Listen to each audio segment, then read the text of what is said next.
Krista, and we are back for another grocery store tour. And today I want to take you in the oil section because several of you have requested that we do a tour on oils, and it is really confusing in there. We thought the breakfast cereal aisle was confusing, but we're going to try to clear up some of the confusion because probably one of the most frequently asked questions we get is which is the best oil to use. So let's go.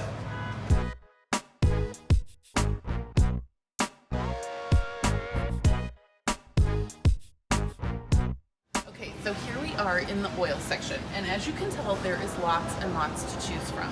So first of all, oils are just the fats that are extracted from plants, fruits, nuts, and seeds. And generally, all oils have got, for 1 tablespoon, they've got about 120 calories and 14 grams of fat.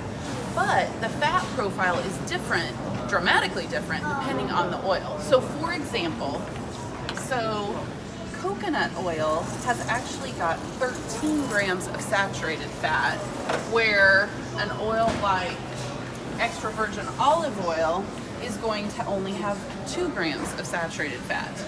And so the other fat to consider is the monounsaturated fats, which is a really huge part of the Mediterranean diet. So extra virgin olive oil has got 10 grams of monounsaturated fat. Because that's what helps raise our good cholesterol and lower our bad cholesterol. So another thing to consider is in the other oils, so like canola oil, walnut oil, flaxseed oil, sunflower oil, there is what's called a polyunsaturated fat. And so that is the fat that you've heard people talk about, the omega-6 to omega-3 ratio, and really all you need to know is that balance is key. So there's a lot of people that if you eat a lot of processed foods, and in the American diet, that ratio of omega-6 to omega-3 can be as high as 20 to 1 or 15 to 1.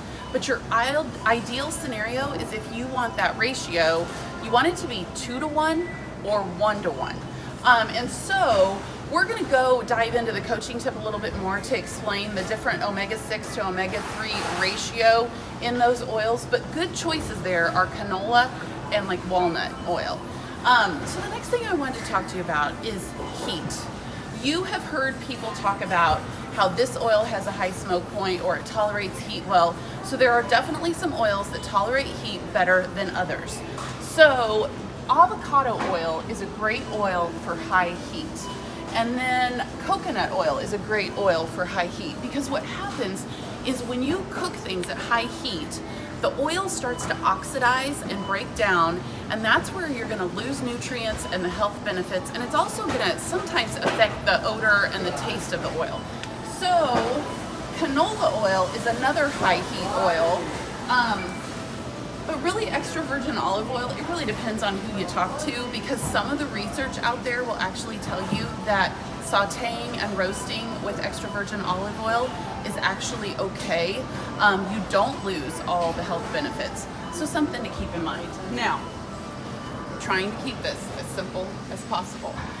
The first thing when it comes to processing of oils, so how the oils are extracted, the best scenario is what's called cold pressed. Basically, that means they're extracting the oils in a temperature controlled environment. So no temperature, adjusting has happened. And so extra virgin olive oil, all extra virgin olive oils are cold pressed, which that means these are the healthiest oils. The next thing that you'll see is what's called expeller-pressed. And so here's an example of an expeller-pressed, like this canola oil is expeller-pressed. What that means is there has been, when they extract the oils, it's not in a temperature controlled environment. Still a decent option, just not quite as good as the cold pressed. Now, where it starts to go off the cliff from there is when you have got oils that have been refined. And so if it is not cold pressed, expeller pressed, then it starts to get extracted with chemicals and extra processing. So basically what that means is it makes the oil cheaper, it gives it a longer shelf life, but it also removes the health benefits. So that's why you can see that these vegetable oils, they're highly processed, and so they're in a clear bottle because it doesn't, they're not trying to retain the color, whereas in the darker bottles, sometimes even the glass bottles, your cold pressed oils, you can notice a huge difference in there. Now, okay, so I want to talk to you about the processing. So come over here to the olive oil. So like I already told you, the extra virgin olive oil is the best, healthiest option. There is a whole lot of marketing going on right here because you've got things that say pure olive oil, lighter flavor olive oil, extra light taste, cooking.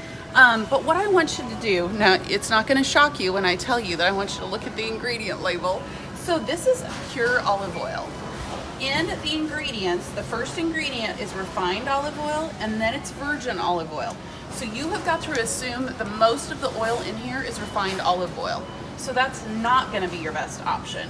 And so really, if you're looking for olive oil, extra virgin olive oil is going to be your best choice.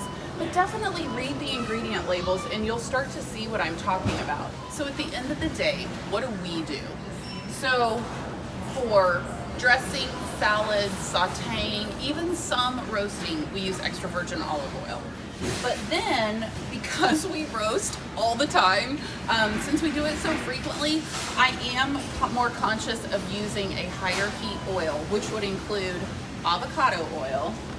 It would also include coconut oil, and it would also include expeller-pressed organic canola oil. Those are kind of our go-to oils that we keep all the time. Another thing that we love to use is toasted sesame oil. This is a great oil in Asian dishes. We love it in our Thai peanut sauce and our bok choy salad, but that's another oil that we keep on hand all the time. One other thing that I wanted to point out to you is that when it comes to chemicals and processing, there's something you need to know about cooking spray. I mean, in a perfect world, you can get an olive oil sprayer and use that to spray and grease things. But one thing I want you to know is when you pick up most cooking sprays, it says right here underneath the ingredient label, it talks about how it contains a propellant. That is something that does not need to be there because there are options like this that are propellant free. And so that is going to be a better option if you're buying cooking spray. So look for that on the label. So at the end of the day, also, I wanted to say, you know, our recipes on Eat Real America, when we reference a vegetable oil, it's really your personal preference. That can be avocado oil or olive oil or coconut oil. So you choose what you like. And I hope this helps navigate some of this confusion when it comes to oils. And please let us know what you think. And we were gonna try to tackle vinegars in this video, but I feel like this is enough for you to digest right now. So we will tackle vinegars and salad dressings next time. See you soon.